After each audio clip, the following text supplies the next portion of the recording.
Friends మీరు బ్రెజిల్లోని snake island గురించి వినే ఉంటారు. లాస్ట్ వీడియోలో కూడా ఈ ప్లేస్ గురించి మీకైతే చెప్పాను. అక్కడ అడుగున విషపూరితమైన పాములు కనబడుతూ ఉంటాయి. ఈ ఐలాండ్ పైన దాదాపు 5 లక్షలకు పైగానే విషపూరితమైన పాములు ఉన్నాయి. ఈ కారణంగానే ఈ ఐలాండ్ పైన పాములు కాకుండా మరో జంతువు గాని మనిషి గాని ఉండడు. ఎందుకంటే ఈ పాములు వాటిని ఎక్కువ సమయం వరకు ఇక్కడ బ్రతకనివ్వవు. అసలు ఈ ఐలాండ్ ప్రపంచంలోనే అత్యంత విషపూరితమైన పాములకు ఇల్లుగా ఎలా మారింది, దీని వెనుక ఉన్న అసలు కారణం ఏమిటి, ఈ స్నేక్ ఐలాండ్ అసలు ఒక చిన్న ద్వీపంగా ఎలా మారిందో మీకు అసలు తెలుసా? తెలియకపోతే ఈ వీడియోలో ఈ ఐలాండ్ కి సంబంధించి ఎన్నో మిస్టరీలను ఇప్పుడు తెలుసుకుందాం పదండి. ఫ్రెండ్స్ ఈ వీడియోని చివరి వరకు తప్పకుండా చూడండి, ఎందుకంటే ఈ వీడియో చాలా ఇంట్రెస్టింగ్ గా ఉంటుంది. అండ్ ఈ వీడియో మీకు నచ్చితే ఖచ్చితంగా లైక్ చేసి మీ ఫ్రెండ్స్ లో ఒక్కరికైనా ఈ వీడియోని తప్పకుండా షేర్ చేయండి. ఫ్రెండ్స్ బ్రెజిల్లోని సావ్ పులావ్ నుంచి కొన్ని కిలోమీటర్ల దూరంలో సముద్రంలో ఒక చిన్న ఐలాండ్ ఉంది. దాని అసలు పేరు ఇల్హాడా క్వైమాడా గ్రాండే, కానీ చాలా మందికి ఇది స్నేక్ ఐలాండ్ గానే బాగా తెలుసు. ఈ ఐలాండ్ కేవలం 106 ఎకరాల విస్తీర్ణంలో ఉంది. ఇక్కడ లక్షల సంఖ్యలో విషపూరితమైన పాములు ఉంటాయి. ఆల్రెడీ చెప్పా కదా, 5 లక్షలకు పైగానే ఇక్కడ విషపూరితమైన పాములు ఉన్నాయి. స్నేక్ ఐలాండ్ పైకి నార్మల్ వ్యక్తులు వెళ్లడంపై పూర్తిగా బ్యాన్ విధించడం జరిగింది. ఈ ప్లేస్ కి కేవలం రీసెర్చర్స్ అండ్ సైంటిస్టులను మాత్రమే కొన్ని గంటల రీసెర్చ్ మీద పంపుతారు. ఈ ఏరియా మొత్తం దట్టమైన చెట్లతో నిండి ఉంది, కానీ వాటి మధ్యలో ఒక లైట్ హౌస్ ని కూడా మనం చూడవచ్చు. ఈ ఐలాండ్ పైన లైట్ హౌస్ ఉంది అంటే ఇక్కడ ఎప్పుడో అప్పుడు మనుషులు కూడా తప్పకుండా ఉండి ఉంటారు అనటంలో ఎటువంటి డౌట్ లేదు. పూర్వకాలంలో ఎప్పుడైతే సముద్రపు ఓడలను ట్రాక్ చేయడానికి GPS సిస్టమ్ లేదో అప్పుడు చిన్న పెద్ద ఐలాండ్స్ పైన ఒక ఎత్తైన లైట్ హౌస్ ని కట్టేవారు. ఆ లైట్ హౌస్ లో రాత్రి బవళ్ళు లైట్ వెలుగుతూ ఉండేది. దాన్ని సముద్రంలో ఓడల్లో ప్రయాణించేవారు దూరం నుంచే చూడగలిగేవారు. దానివల్ల వాళ్ళకి ఎదురుగా ఒక ఐలాండ్ ఉందని తెలిసేది. కాబట్టి వాళ్ళు ఐలాండ్ కి ఢీకొనకుండా ఓడను తీసుకెళ్లే వాళ్ళు. దానితో యాక్సిడెంట్స్ అయ్యే ప్రమాదాలు తగ్గేవి. కానీ లైట్ హౌస్ పైన లైట్ ని సరైన విధంగా రన్ చేయడానికి ఒక వర్కర్ 24 గంటలు ఆ ఐలాండ్ పైనే ఉండాల్సి వచ్చేది. అయితే 1920 టైంలో ఈ లైట్ హౌస్ లో ఒక వర్కర్ తన ఫ్యామిలీతో పాటు ఉండేవాడు. అయితే ఒక రోజు రాత్రి ఫ్యామిలీ అంతా నిద్రపోతూ ఉంటే వందల్లో పాములు లోపలికి చొరబడి ఫ్యామిలీ మొత్తాన్ని కరిచి చంపేసింది. ఈ కారణంగానే ఈ ఇన్సిడెంట్ తర్వాత వేరే వర్కర్స్ ఈ ఐలాండ్ పైకి వెళ్లి పనిచేయడానికి ధైర్యం చేయలేదు. అయితే ఇప్పుడు ఈ స్నేక్ ఐలాండ్ పైన లైట్ హౌస్ ఆటోమేటిక్ వేలో పనిచేస్తోంది. ఇక ఇప్పుడు ఈ స్నేక్ ఐలాండ్ ఎలా ఏర్పడింది, దీనిపైకి ఇంత ఎక్కువ మొత్తంలో పాములు ఎప్పుడు ఎలా మరియు ఎక్కడి నుంచి వచ్చాయి అనే ప్రశ్న మనందరి మనసులో మెదులుతూ ఉంటుంది. ఈ ప్రశ్నలకు జవాబులు తెలుసుకోవడానికి మనం చరిత్రలో ఇప్పటి నుంచి దాదాపుగా 11,000 సంవత్సరాలు వెనక్కి వెళ్లాల్సి ఉంటుంది. ఎందుకంటే అప్పుడు ఈ స్నేక్ ఐలాండ్ సౌత్ అమెరికాతో కలిసి ఉంది. ఆ సమయంలో అమెరికా మొత్తం విషపూరితమైన పాములతో ఉండేది. చాలా మంది ఆ విషపూరితమైన పాముల కారణంగా చనిపోయే వాళ్ళు కూడా. అలాగే నది మరియు చెరువుల ఒడ్డున 20 అడుగుల పొడవైన పాములు కూడా డెవలప్ అయ్యాయి. దానివల్ల అమెరికా ప్రజల కష్టాలు రోజు రోజుకు పెరుగుతూ పోయాయి. చివరికి ఐస్ ఏజ్ ముగిసింది. అట్లాంటిక్ మహాసముద్రంలో మంచు కరగటం వల్ల సముద్రపు నీటి మట్టం పెరిగింది. ఈ కారణంగా సముద్రపు అలల ఆకారం కూడా పెరుగుతూ పోయింది. సముద్రంలో వేగవంతమైన కదలికలు జరుగుతున్నందున అమెరికాలోని భూమి యొక్క ఒక భాగం విరిగిపోయి సెపరేట్ అయింది. అది తర్వాత స్నేక్ ఐలాండ్ గా ఫేమస్ అయింది. అప్పుడు అమెరికాలోని మిగిలిన భాగాల్లోనే కాకుండా ఈ ఐలాండ్ లో కూడా పాములు చేరుకున్నాయి. కానీ అవి ఇప్పుడు భూమిపైన ఒక చిన్న భాగంలో చిక్కుకున్నాయి. దీనికి 4 వైపులా విశాలమైన సముద్రం ఉంది. అంతేకాదు ఆ ద్వీపం పైన ఆ పాములను వేటాడి వాటిని తమ ఆహారంగా మార్చుకునే ఏ జంతువు ఉండేది కాదు. అలాగే ఆ పాములకు ఆ ఐలాండ్ పైన తినడానికి ఎటువంటి కొరత లేదు. ఎందుకంటే అవి ఎలుకల నుంచి ఉడతలు, పక్షులు, వాటి గుడ్లతో పాటు ప్రతి చిన్న చిన్న జీవులను వాటి వేటగా మార్చుకోగలిగేవి. అలాగే ఆ ఐలాండ్ ఆకారం కూడా చిన్నగా ఉండింది. అందువల్ల పాములకు వాటి వేటను వెతకడంలో ఎటువంటి ఇబ్బంది కలిగేది కాదు. ఈ విధంగా అక్కడ పాముల సంఖ్య పెరుగుతూ పోయింది. అలానే ఐలాండ్ పైన జీవులు నెమ్మదిగా అంతరించిపోయాయి. దానివల్ల పాములకు ఆహారపు కొరత ఏర్పడింది. ఇక స్నేక్ ఐలాండ్ పైన ఉండే పాములు తమ వేటాడే మెథడ్ తో పాటు వాటి ఆహారంలో మార్పులు చేసుకోవడం స్టార్ట్ చేశాయి. ఎందుకంటే అవి అలా గనక చేయకపోతే ఆ ఐలాండ్ పై నుంచి పాములు పూర్తిగా అంతరించిపోతాయి. ఇక ఈ పాములు మైగ్రేట్ చేసే పక్షులను వేటాడడం స్టార్ట్ చేశాయి. ఆ పక్షులు వాటి ప్రయాణంలో ఎక్కువ దూరం ఎగరటం వల్ల వాటి అలసట తీర్చుకోవడానికి ఈ స్నేక్ ఐలాండ్ పైన విశ్రాంతి విశ్రాంతి తీసుకోవడానికి ఆగేవి. కానీ ఆ పక్షులకు ఆ విశ్రాంతి అనేది మృత్యువు కారకంగా మారింది.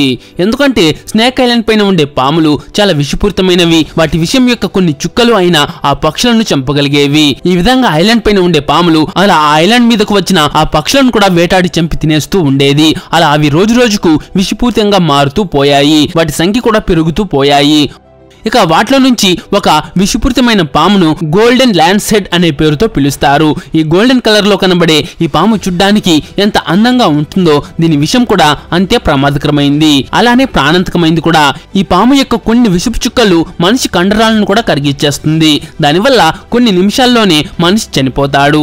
గోల్డెన్ ల్యాన్స్ హెడ్ స్నేక్ కేవలం ఈ ఐలాండ్ పైన మాత్రమే కనబడుతుంది. అది మనుషులపైన చాలా ఎక్కువ అటాకింగ్ నేచర్ ని కలిగి ఉంటుంది. అయితే వేరే కొన్ని ద్వీపాలపైన గోల్డెన్ ల్యాండ్ సెడ్ యొక్క ఉపజాతులు కనబడతాయి. కానీ అవి దీనంత విషపూరితమైనవి మరియు అటాకింగ్ నేచర్ ని కలిగి ఉండవు. ఈ కారణంగానే గోల్డెన్ ల్యాండ్ సెడ్ పాము యొక్క విషం చాలా ప్రమాదకరమైందని అంటారు. స్నేక్ ఐలాండ్ పైన పెరుగుతున్న విషపూరితమైన పాముల సంఖ్యను దృష్టిలో ఉంచుకుని అక్కడి లైట్ హౌస్ పైకి ఏ వర్కర్ ని కూడా పనిచేయడానికి పంపించరు. లైట్ హౌస్ పైన పనిచేసిన పాత వర్కర్స్ అలాగే వాళ్ళ ఫ్యామిలీ మెంబర్స్ చనిపోవటం వల్ల వేరే వర్కర్స్ అక్కడికి వెళ్ళడానికి భయపడిపోతారు. అందువల్ల స్నేక్ ఐలాండ్ పైకి నార్మల్ వ్యక్తులు వెళ్లడంపై బ్రెజిల్ గవర్నమెంట్ బ్యాన్ విధించింది. కానీ కొంతమంది ఈ గోల్డెన్ ల్యాండ్ సెడ్ పాముల యొక్క విషయాన్ని కలెక్ట్ చేసి దాన్ని ఎక్కువ రేటుకి అమ్మాలనే ఆశతో ఈ ఐలాండ్ పైకి చట్టవిరుద్ధంగా వెళ్తూ ఉంటారు. ఈ ఒక్క పాము ధర దాదాపు 30 లక్షల వరకు ఉంటుంది. అలాగే ఈ పాము యొక్క విషయానికి కూడా చాలా మంచి డిమాండ్ ఉంది. ఈ పాముల విషయాన్ని ఎన్నో కాస్ట్లీ మెడిసిన్స్ ని తయారు చేయడానికి యూజ్ చేస్తారు. ఇది క్యాన్సర్ లాంటి ప్రాణాంతక వ్యాధికి ట్రీట్మెంట్ చేయడానికి కూడా సపోర్టింగ్ రోల్ ని ప్లే చేస్తుంది. ఇంటర్నేషనల్ మార్కెట్ లో కూడా ఈ పాము యొక్క విషయానికి డిమాండ్ చాలా పెరిగిపోయింది. అందుకోసం ఈ పాముల కోసం వాటి విషయం కోసం అక్కడికి కొంతమంది ఇల్లీగల్ గా వెళ్తూ ఉంటారు. దాని రిజల్ట్ వాళ్ళు స్నేక్ ఐలాండ్ పైన ఉండే ప్రమాదకరమైన పాముల కాటుకు గురై అక్కడే చనిపోతూ ఉంటారు. మరికొందరిని ఈ ఐలాండ్ ని కాపలా కాస్తున్న కోస్టల్ గార్డ్స్ అరెస్ట్ చేస్తారు.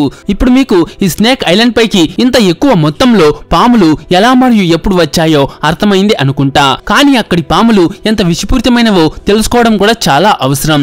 ఈ ఐలాండ్ పైన ఉండే పాములు మరియు వాటికి వేటగా మారే మనుషులకు సంబంధించి బ్రెజిల్లో చాలా ఫేమస్ స్టోరీస్ ఉన్నాయి. అందులో నుంచి ఒక స్టోరీ ప్రకారం ఒక వ్యక్తి పడవలో ఈ స్నేక్ ఐలాండ్ కి చేరుకున్నాడు. ఆ వ్యక్తికి ఆ ఐలాండ్ పైన ఉండే పాముల గురించి అసలు తెలియదు. అతనికి చాలా ఎక్కువ ఆకలి వేసింది. అందువల్ల అతను ఆ పడవని ఆ ఐలాండ్ ఒడ్డున వదిలి అడవిలో పండ్లను వెతకడం కోసం లోపలికి వెళ్ళిపోయాడు. కానీ ఆ వ్యక్తి ఎప్పటికీ తిరిగి రాలేదు. దాని తర్వాత అతన్ని వెతకడానికి ఇంకొంతమంది ఐలాండ్ పైకి వెళ్లారు. కానీ వాళ్ళకి సంబంధించి కూడా ఎటువంటి ఇన్ఫర్మేషన్ తెలియలేదు. ఇక కొన్ని వారాల తర్వాత అధికారుల టీం ఈ స్నేక్ ఐలాండ్ పైకి వెళ్ళింది. అక్కడ వాళ్ళకి ఆ పడవలో వెళ్లిన వ్యక్తి కాకుండా వేరే వ్యక్తుల శవాలు కూడా దొరికాయి. వాళ్ళ శరీరం పైన పాము కాట్ల గుర్తులు ఉన్నాయి. సైంటిస్టులు అండ్ రీసెర్చర్స్ కూడా ఈ ఐలాండ్ పైన ఉండే రకరకాల పాములు ఇంకా వాటి జాతుల గురించి తెలుసుకోవాలనే ఉద్దేశంతో అక్కడికి వెళ్తూ ఉంటారు. ఎందుకంటే స్నేక్ ఐలాండ్ పైన ఉండే ఎన్నో పాముల గురించి ఎవరికీ తెలియదు. అయితే సైంటిస్టులు ఈ స్నేక్ ఐలాండ్ పైన రీసెర్చ్ చేసి ఏ విషయంతో ఏ వ్యాధికి సరైన ట్రీట్మెంట్ చేయవచ్చో తెలుసుకుంటూ ఉన్నారు. అయితే స్నేక్ ఐలాండ్ పై మనకు ఎన్నో వింత పాములు కనబడతాయి. వాటి యాంటీడోస్ ని ఇప్పటి వరకు తయారు చేయడం జరగలేదు. ఆ పాములు కరవటం వల్ల మనిషి నిమిషాల్లో చనిపోయే ప్రమాదం ఉంటుంది. అయితే ఇప్పుడు ఈ స్నేక్ ఐలాండ్ సౌత్ అమెరికాలో కలిసి లేదు. కాబట్టి అమెరికా ప్రజలు హాయిగా ఊపిరి పీల్చుకుంటున్నారు. నిజానికి స్నేక్ ఐలాండ్ సెపరేట్ అయిన తర్వాత అమెరికాలో పాముల సంఖ్య తగ్గిపోయింది. మనుషుల సంఖ్య పెరగడంతో పాటు ఎన్నో పాములు చనిపోయాయి, మరికొన్ని అంతరించిపోయాయి. ఒకవేళ ఆ స్నేక్ ఐలాండ్ సౌత్ అమెరికా నుంచి సెపరేట్ అవ్వకపోయి ఉంటే బహుశా అక్కడ పుట్టే ప్రమాదకరమైన మరియు విషపూరితమైన పాములు అమెరికన్ ప్రజల మరణానికి కారణంగా మారేవి. కానీ మరోవైపు ఒక వాస్తవం ఏమిటి అంటే స్నేక్ ఐలాండ్ అమెరికా నుంచి విడిపోయి సెపరేట్ అవ్వకపోయి ఉంటే బహుశా ఇక్కడ ఇంత విషపూరితమైన మరియు ప్రాణాంతకమైన మరియు ప్రమాదకరమైన పాములు ఎప్పుడూ డెవలప్ అవ్వకపోయేవి. అలాగే ఈ పాములు ఇంత ఎక్కువ మొత్తంలో ఇక్కడికి ఎలా చేరుకున్నాయి అనే దానికి ఇంకా 2 స్టోరీస్ కూడా చెప్తారు. అదేంటంటే ఐలాండ్ అంటే చుట్టూ నీటితో ఉంటుంది కాబట్టి అక్కడికి ప్రజలు అంత ఈజీగా రారు. చుట్టూ మనుషులు ఎవరు లేరు కాబట్టి కొన్ని వందల సంవత్సరాల క్రితం శాస్త్రవేత్తలు ఆ ఐలాండ్ ని వాళ్ళ రీసెర్చ్ కోసం ఉపయోగించుకోవాలి అనుకున్నారు. అందుకోసం వందల సంఖ్యలో అక్కడికి పాములను తీసుకువచ్చి రీసెర్చ్ చేశారు. ఇక అలా వాళ్ళ రీసెర్చ్ 10 సంవత్సరాలు గడిచింది. ఆ టైంలోనే దాదాపు 18 మంది సైంటిస్టులు ఆ పాములకు బలై చనిపోయారు. ఇక వాళ్ళ రీసెర్చ్ ముగిసిపోవడంతో ఎక్కడివి అక్కడే వదిలేసి ఆ ప్లేస్ ని వదిలేసి వెళ్ళిపోయారు. అలా ఆ పాములను అక్కడే వదిలేశారు. ఇక ఆ పాములే డెవలప్ అయ్యి లక్షలుగా మారాయి అని చెప్తారు. అలానే ఇంకో స్టోరీ కూడా ఉంది. ఏంటంటే సముద్రపు దొంగలు వాళ్ళు దోచుకున్న సొమ్మును ఈ దీవిలో దాచుకుని అక్కడికి ఎవరు రాకుండా ఉండేందుకు ఈ విషపూరితమైన పాములను ఆ ప్లేస్ లో వదిలేవారట. అలా వాళ్ళు వదిలిన పాములే ఇప్పుడు ఇలా పెరిగిపోయాయి అని అంటారు. అయితే ఇప్పుడు మీకు ఈ స్నేక్ ఐలాండ్ పైన ఇంత ఎక్కువ మొత్తంలో విషపూరితమైన పాములు ఎప్పుడు, ఎలా మరియు ఎక్కడి నుంచి వచ్చాయో అర్థమైంది అనుకుంటా. అయితే ఈ వీడియో మీకు నచ్చింటే ఒక లైక్ చేసి మీ ఫ్రెండ్స్ కు తప్పకుండా షేర్ చేయండి.